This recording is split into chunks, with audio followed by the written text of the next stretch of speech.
माझे नाव किरण धनाजी माईक जवळ घ्या आणि मोठ्या बोला. पहिल्यापासून माझे नाव किरण धनाजी गणुशे, राहणार वडलापूर तालुका आटपाडी, जिल्हा सांगली. मी 2018 सालापासून येते. पहिल्यांदा आलो दारू पेत होतो. दारू सुटली. नंतर मुलासाठी आलो. मुलगा झाला. 9 दिवसात दवाखान्यात नेला. मला मंगळवारी फोन लावला. महाराजांनी मला सांगितलं बुधवारी येऊन आशीर्वाद घेऊन गेलो. मुलगा 5 वर्ष झाले, आनंदात आहे. परत महाराजांनी मी दुसऱ्याच्या गॅरेजवर काम करतोय. स्वतःच गॅरेज होऊ द्या. स्वतःच गॅरेज टाकायसाठी आशीर्वाद नेला. आता स्वतःच गॅरेज आहे. मागच्या वेळेस गुरुवारी एका येऊन गेलो. महाराजांनी 1 रुपया दिला. माझं घर पूर्ण झालं.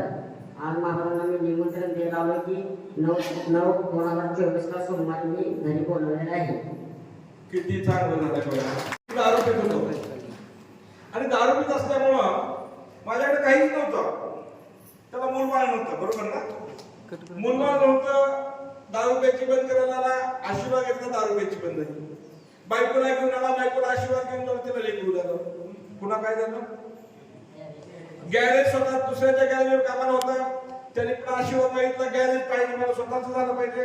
आशीर्वाद दिला, गॅरेज झालं. आता सांगतोय मी काय कुठं बांधलं?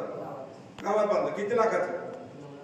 9 लाखाचं. बघ किती चांगलं झालं. ते सांगतोय आता मी गावात घर सुद्धा बंगला बांधलाय आणि त्या बंगल्याच्या पूजेसाठी तुम्ही यावं म्हणून तो आज इथं निमंत्रण द्यायला आलाय. आणि इतकं चांगलं झालंय. अगदी भैया सांगतोय खूप वाईट होतं, खूप चांगलं झालं. हे एकटेच नाही, अशी लाखो होते आपल्याकडं. अंदाजे माझ्या माहितीनुसार भारत देशामध्ये 10 लाख लोक आपले असे आहेत ज्यांची इथं आल्यानंतर व्यसनमुक्त झाली आणि ते आज व्यसनमुक्त आहेत. तेच तसं सांगताय मीही व्यसनमुक्त झालोय आणि आता माझं खूप छान चाललंय.